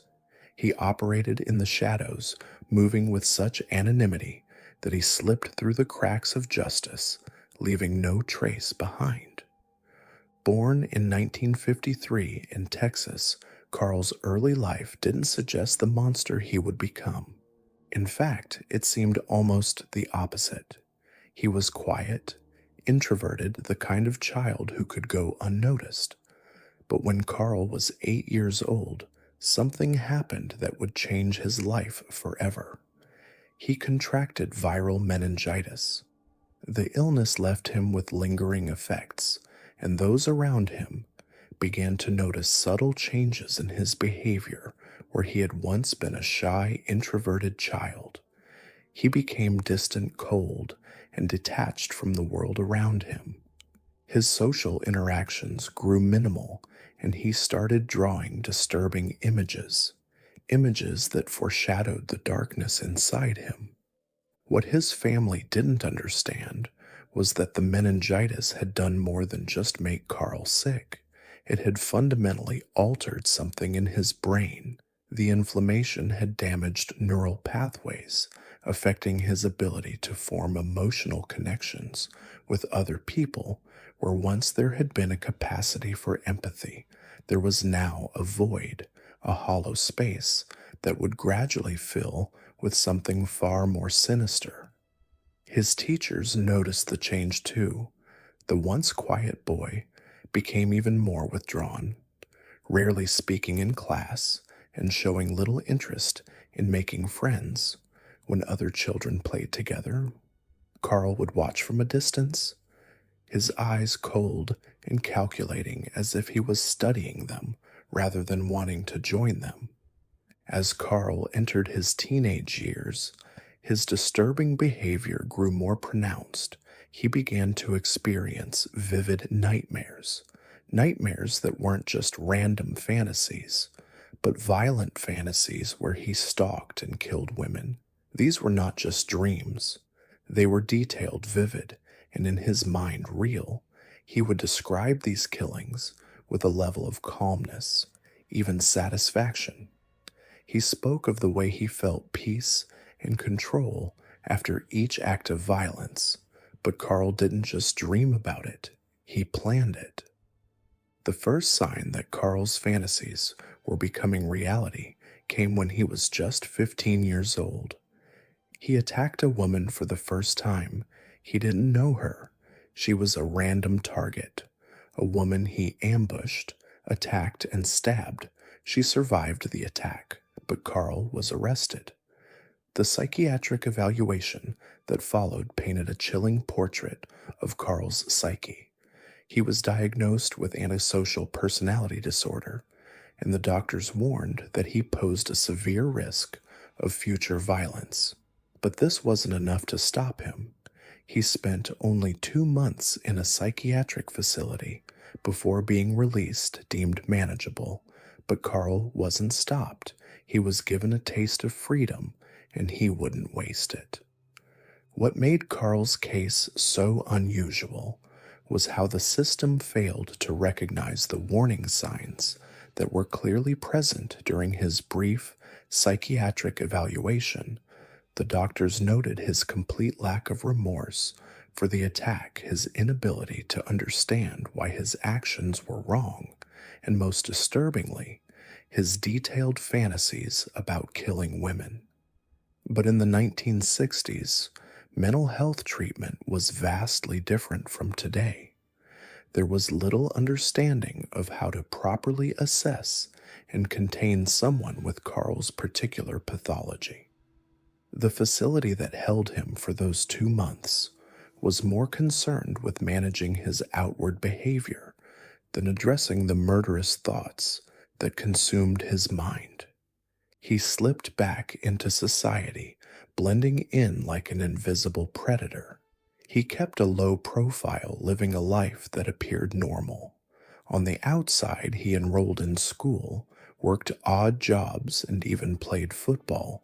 People believed Carl had grown out of the darkness that had once lived inside him, but inside the monster was waiting, patiently calculating, and by the time he was 20, the urges were too strong to ignore. Carl didn't need a motive. His victims didn't need to be connected to him in any personal way. He didn't choose them based on race, age, or appearance. He didn't care about their backgrounds or their lives. His victims were simply women, women who in Carl's twisted mind represented something evil. He believed that they were all flawed, that something inside them needed to be erased. He didn't know them, but to him they were all the same, unworthy of life. What made Carl particularly dangerous was his method of selecting victims. He would drive through neighborhoods looking for women who appeared vulnerable, those walking alone, those in isolated areas, those who seemed distracted or unaware of their surroundings. He had an almost supernatural ability to sense when someone would be an easy target, and once he locked onto a potential victim, he would follow them sometimes for hours, learning their routines, their habits, their weaknesses. This wasn't the impulsive killing of a disorganized predator. This was methodical, patient hunting.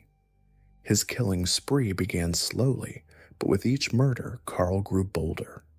He targeted women who were alone, often those who lived in isolated areas, unprotected.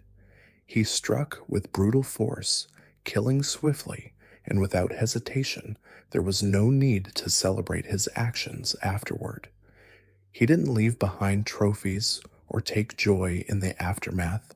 Once he had taken a life, he simply moved on like nothing had happened, like he had done his job, and it was time to disappear again. As Carl's reign of terror continued, the authorities were still clueless. They had no idea they were dealing with a serial killer.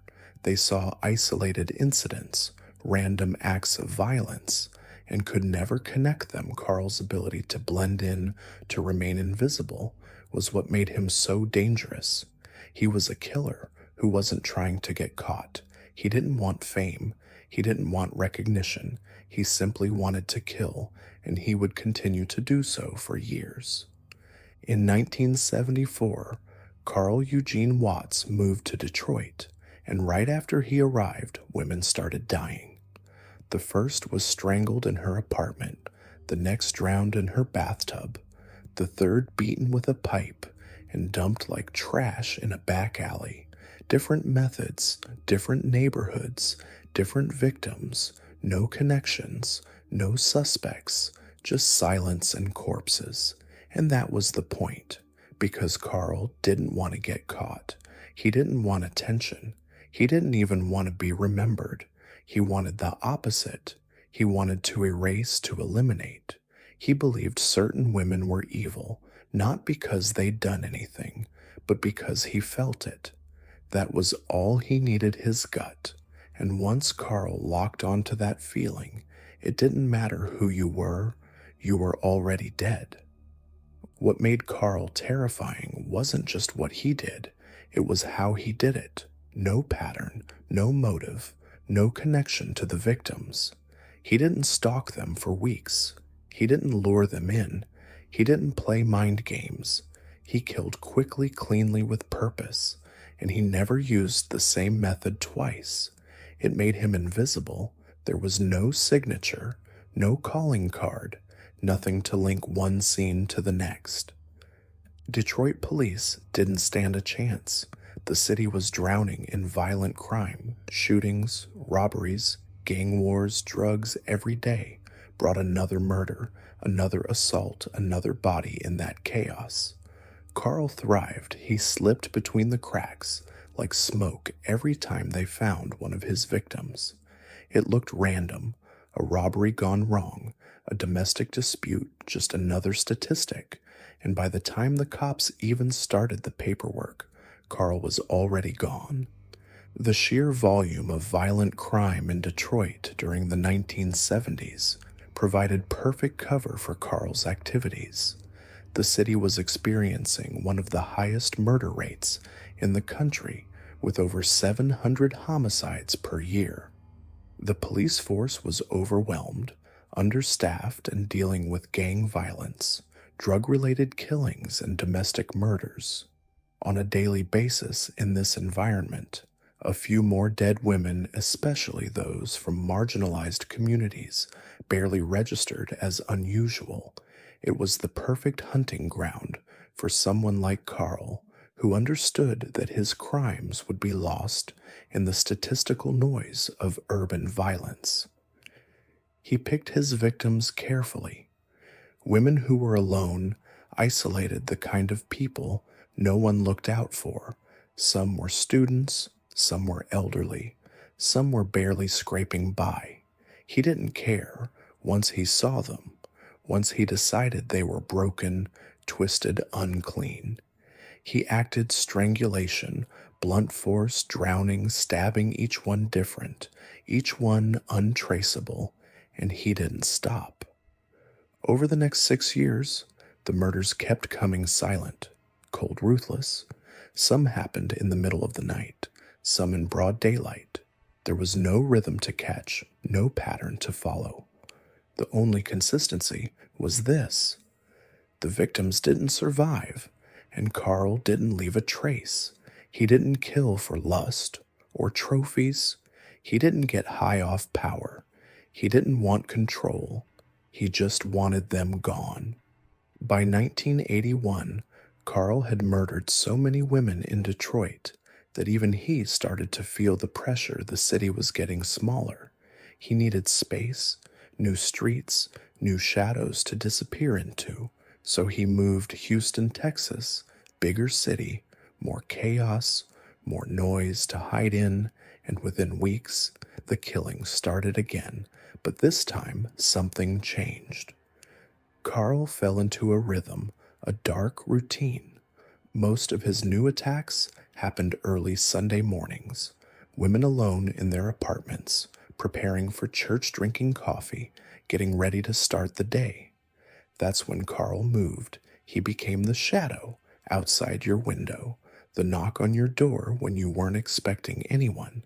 Sometimes he found an unlocked entrance. Other times he asked to borrow something. He didn't look dangerous.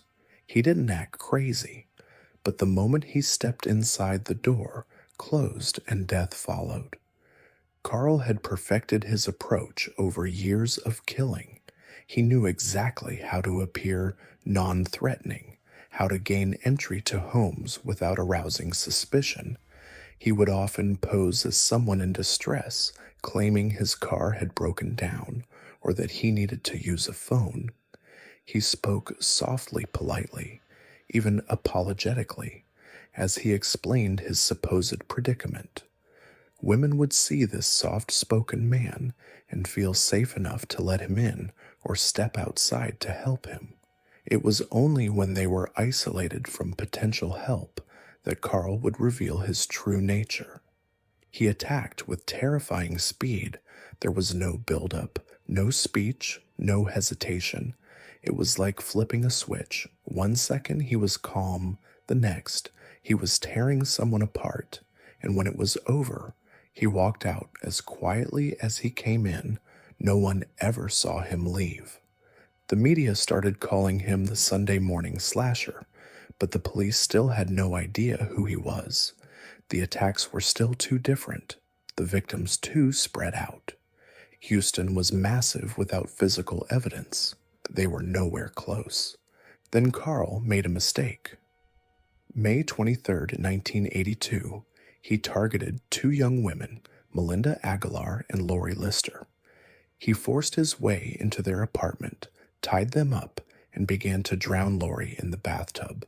But Melinda was still alive, and she wasn't staying tied down. She broke free, sprinted to the balcony, and jumped from the 2nd floor, shattered bones, bloodied feet, but she ran screaming barefoot across the pavement.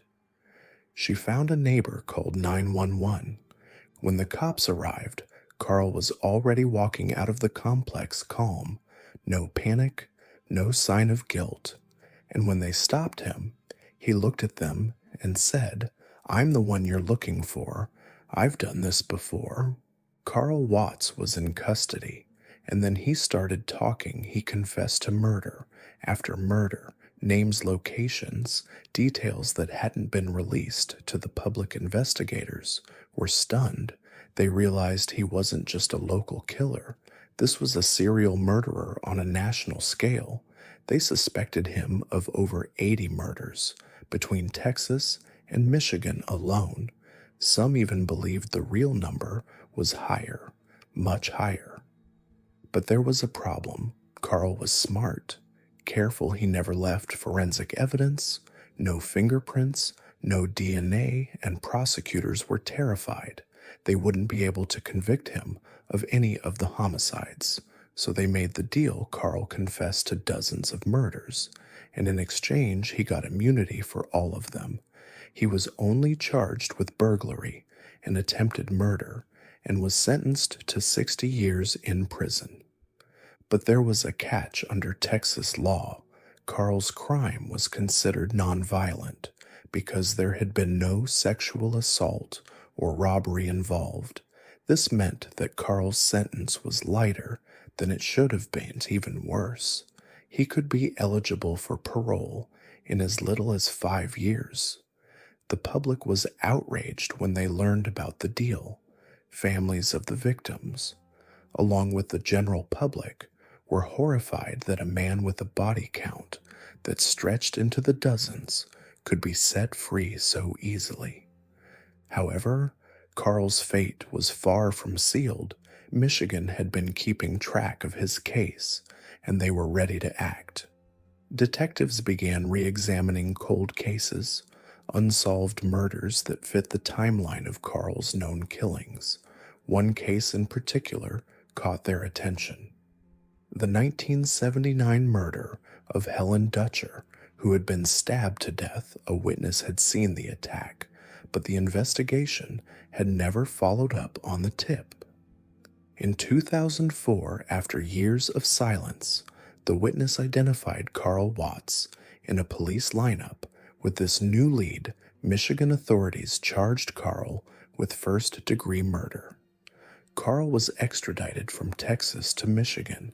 His trial would be the beginning of the end. Carl was convicted of Helen Dutcher's murder and sentenced to life in prison.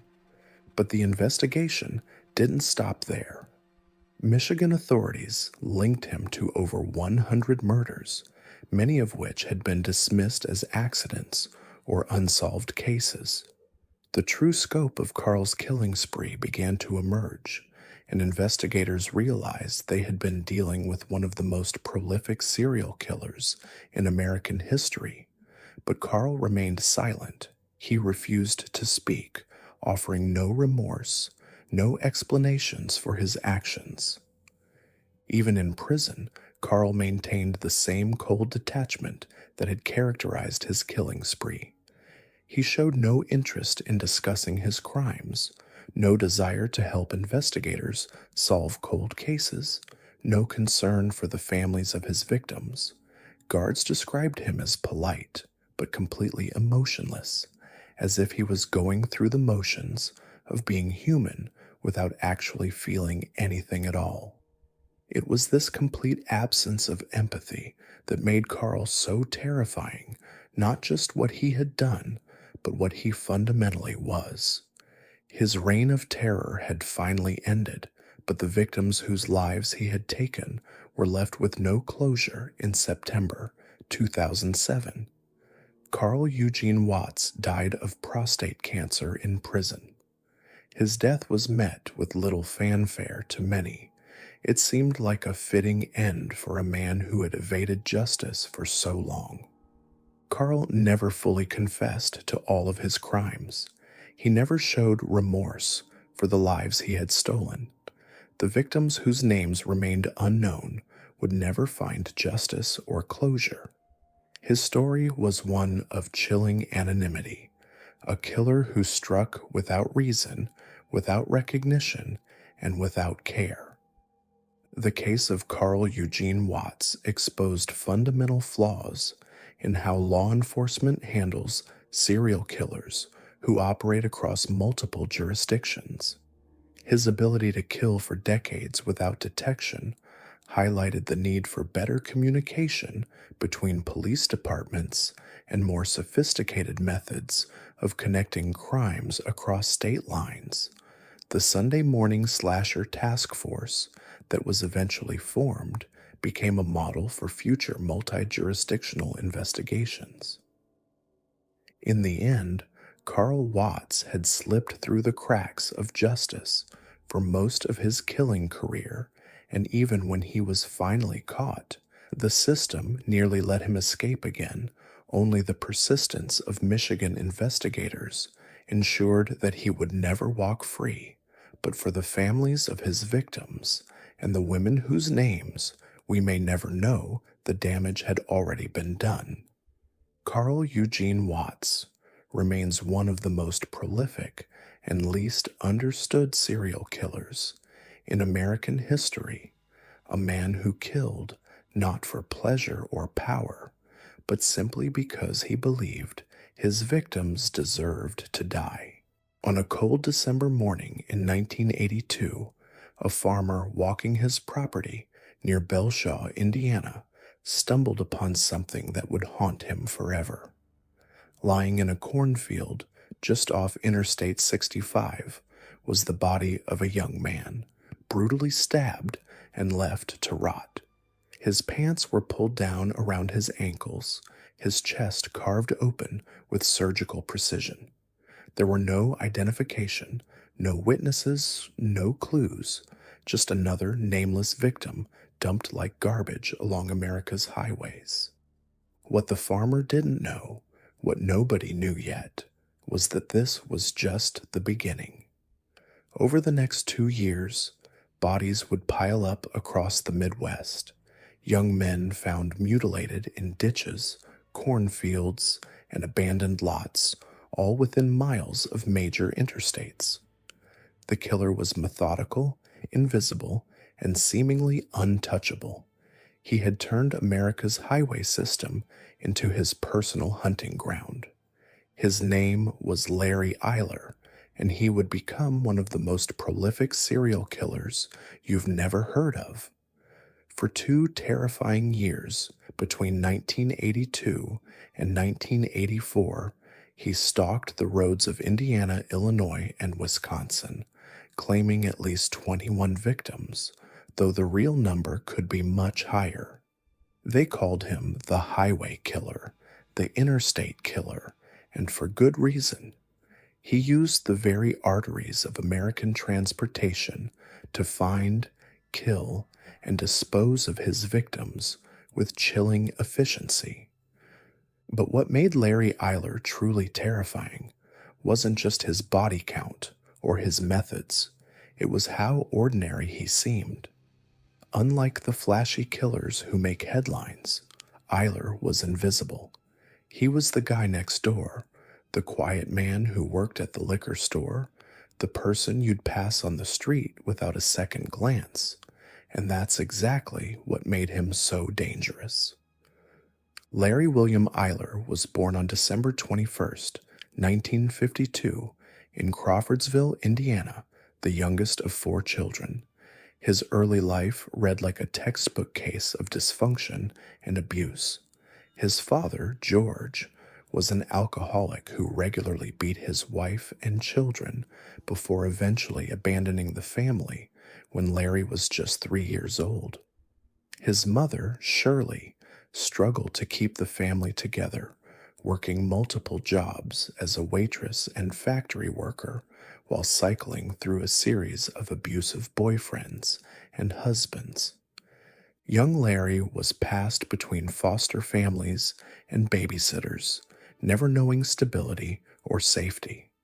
When he was in the care of his stepfathers, the abuse continued. One of them would discipline Larry by holding his head under scalding hot water until he screamed.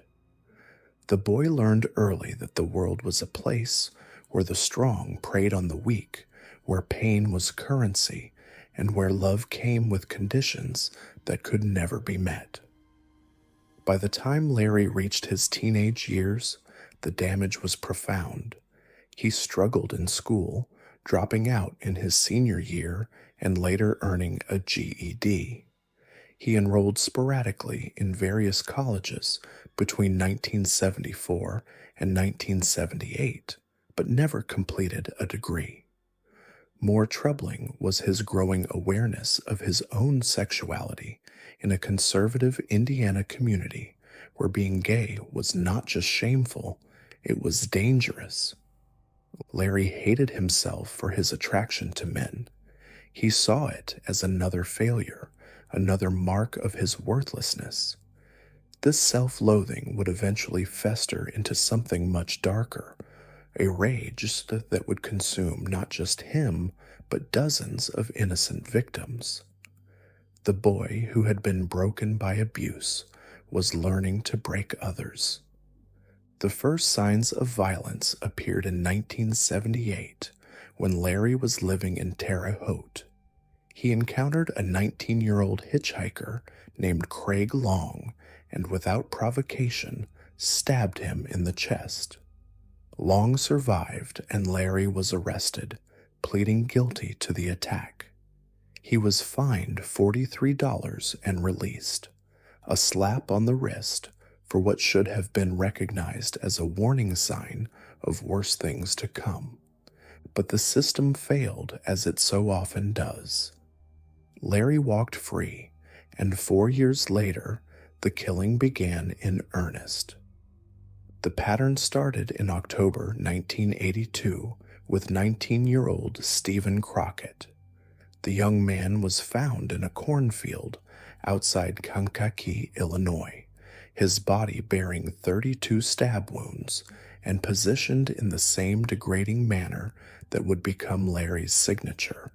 His pants were around his ankles, his shirt was missing, and there were clear signs of sexual assault. The brutality was shocking, but at the time, it seemed like an isolated incident. Then, just 11 days later, Larry struck again.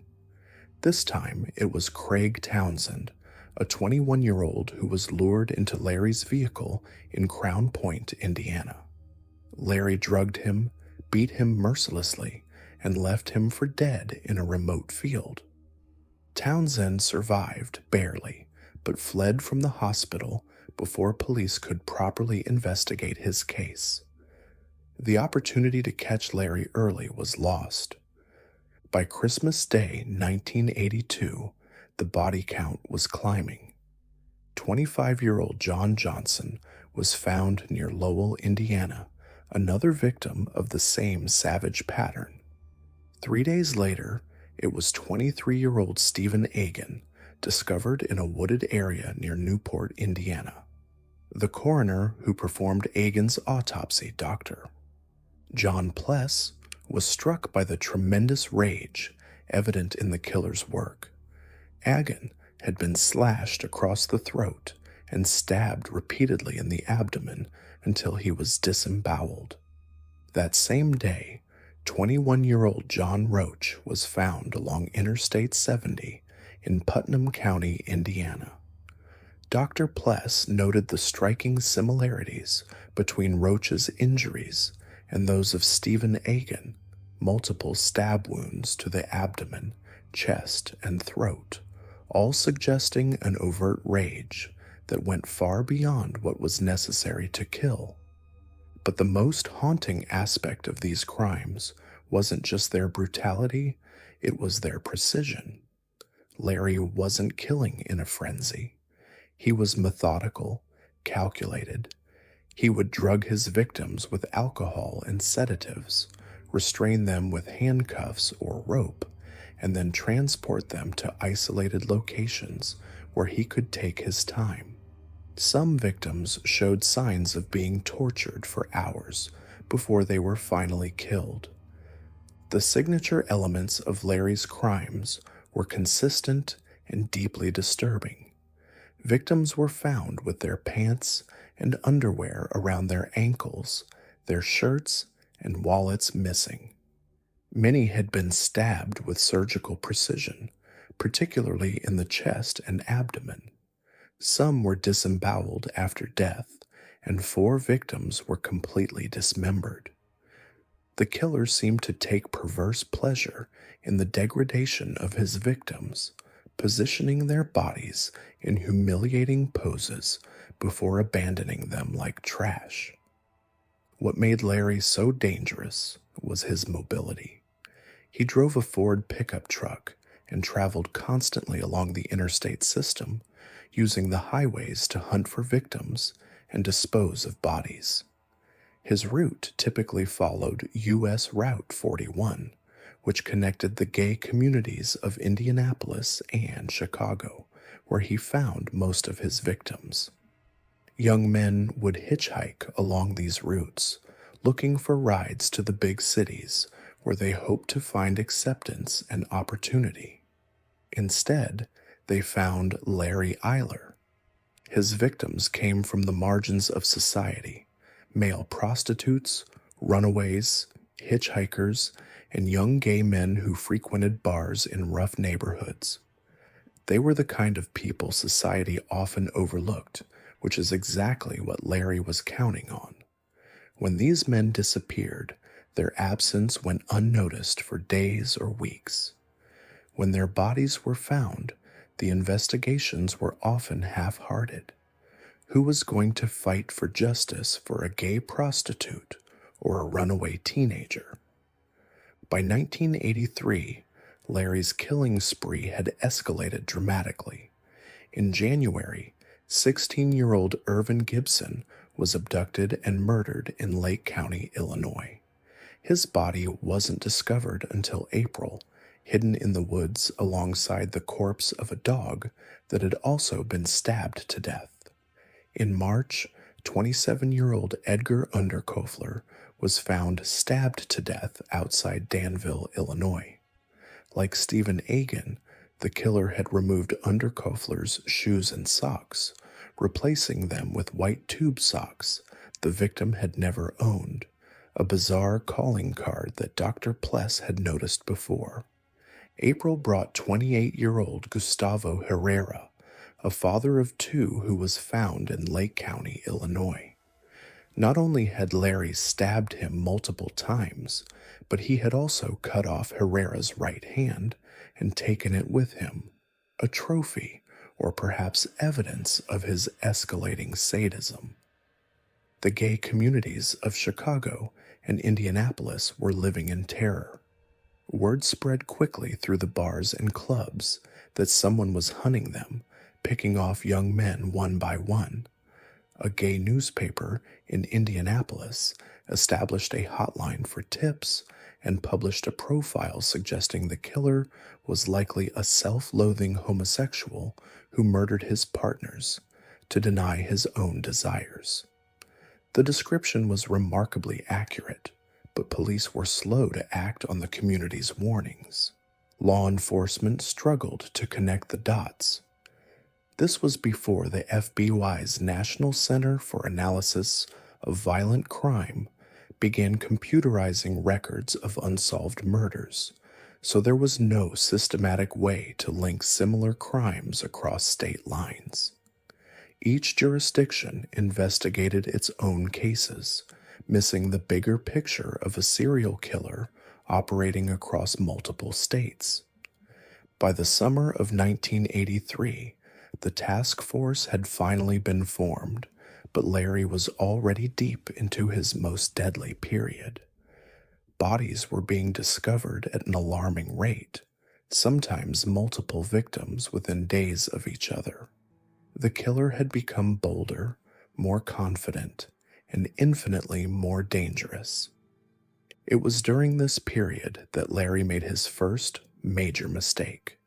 On September 30th, 1983, a police officer patrolling Interstate 65 noticed Larry's truck parked on the side of the road. He saw two figures moving toward the woods, one of them clearly bound. When the officer approached, the captive man accused Larry of making unwanted sexual advances and attempting to kidnap him. A search of Larry's truck revealed a disturbing collection of items: surgical tape, nylon clothesline, a blood-stained hunting knife, and various other restraints. It was a mobile torture chamber, a traveling kit of death. But incredibly, Larry wasn't arrested. The evidence was deemed insufficient, and he was released. The opportunity to stop him slipped away once again. Just weeks later, Larry claimed what may have been his most vulnerable victim yet, 16-year-old Daniel Bridges. On August 21st, 1984, the teenager was abducted from Chicago's Rogers Park neighborhood. Unlike Larry's other victims, Danny wasn't involved in prostitution or the bar scene. He was just a kid who happened to be in the wrong place at the wrong time. Danny's disappearance was different from the others. He came from a stable family who immediately reported him missing and never stopped looking for him. When his dismembered remains were found in a garbage bag outside Larry's apartment building, it finally gave police the break they needed. A witness had seen Larry disposing of the bag, and forensic evidence linked him directly to the murder. Blood found in his apartment matched Danny's, and this time the evidence was solid. Larry was arrested, charged, and finally, the highway killer's reign of terror was over. But even as the legal proceedings began, the full scope of Larry's crimes was still unknown. During his trial, prosecutors believed they were dealing with a killer responsible for perhaps a dozen murders. They had no idea that the true number was nearly twice that. Larry was convicted of Danny Bridges' murder and sentenced to death. Later, he was also convicted of Stephen Agan's murder and sentenced to 60 years in prison. But Larry had one final confession to make. In private conversations with his defense attorney, Kathleen Zellner, Larry revealed the true extent of his crimes. He confessed to killing at least 21 young men between 1982 and 1984, providing details that only the killer could have known. He described the locations where he had dumped bodies that were never found, the methods he used to kill victims whose deaths had been attributed to other causes, and the sheer scope of his 2-year killing spree.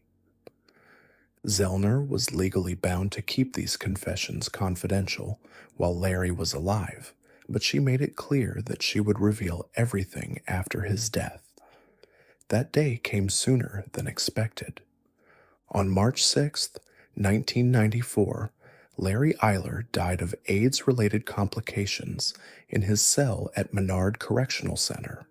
He was 41 years old and had been on death row for 8 years. 4 days later, Kathleen Zellner held a press conference and released the names of Larry's additional victims, finally giving closure to families who had been wondering for years what had happened to their loved ones. The list was staggering. Among the names were Ralph Callis, Gustavo Herrera, Irvin Gibson, Keith Bibbs, John Brandenburg, William Lewis, Eric Hansen, Richard Wayne, and many others. Some had been listed as missing persons for over a decade. Others had been found dead, but their murders had gone unsolved. Larry's confessions provided the missing pieces to a puzzle that had tormented investigators and families for years. What makes Larry Eyler's story so chilling isn't just the number of victims or the brutality of his methods. It's how easily he slipped through the cracks of the justice system. He was arrested twice during his killing spree and released both times due to legal technicalities and inadequate evidence collection. How many lives could have been saved if the system had worked the way it was supposed to? Larry represented a perfect storm of factors that created a serial killer. The childhood abuse and abandonment gave him a foundation of rage and violence. His struggle with his sexuality in a homophobic society turned that rage inward and then outward toward others like him. His mobility and access to interstate highways gave him a hunting ground that spanned multiple states and jurisdictions. And society's indifference to the victims he chose, gay men, prostitutes, runaways, meant his crimes went unnoticed for far too long. Unlike the serial killers who become household names, Larry Eyler has largely been forgotten by popular culture. He doesn't have documentaries made about him or books written about his crimes. His story is too brutal, too uncomfortable, too close to home for mainstream consumption. But his victims deserve to be remembered, and their families deserve to have their stories told. Today, many of Larry's victims have finally been identified through advances in DNA technology and genealogy. The DNA Doe Project and other organizations have worked tirelessly to put names to the remains found scattered across the Midwest in the 1980s. Keith Bibbs, John Brandenburg, William Lewis, these weren't just statistics or case numbers. They were sons, brothers, friends who had their lives cut short by a predator who saw them as less than human. The highways where Larry hunted have been transformed by technology and increased security, making it much harder for a similar killer to operate undetected today. But the fundamental problems that enabled his crimes, society's indifference to marginalized communities, jurisdictional limitations in law enforcement, and the ease with which dangerous individuals can slip through the cracks, these problems persist. Larry Eyler proved that the most dangerous predators are often the ones hiding in plain sight. He wasn't a monster lurking in the shadows. He was a man who worked at a liquor store, who had friends and lovers, who seemed perfectly ordinary to everyone who knew him. That ordinariness was his greatest weapon, allowing him to kill again and again while remaining virtually invisible to law enforcement. In the end, Larry Eyler's legacy is one of missed opportunities, systemic failures, and lives lost to a killer who should have been stopped long before he was. His story serves as a reminder that evil doesn't always announce itself with fanfare or warning signs. Sometimes it drives a pickup truck along the interstate, looking for its next victim among society's most vulnerable members. The highway killer is gone, but his victims will never be forgotten.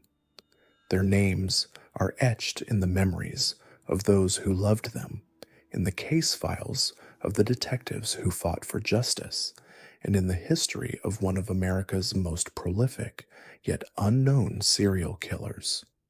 Larry Eyler may have escaped the notoriety of other killers, but he can never escape the truth of what he was: a predator who turned America's highways into hunting grounds for the innocent.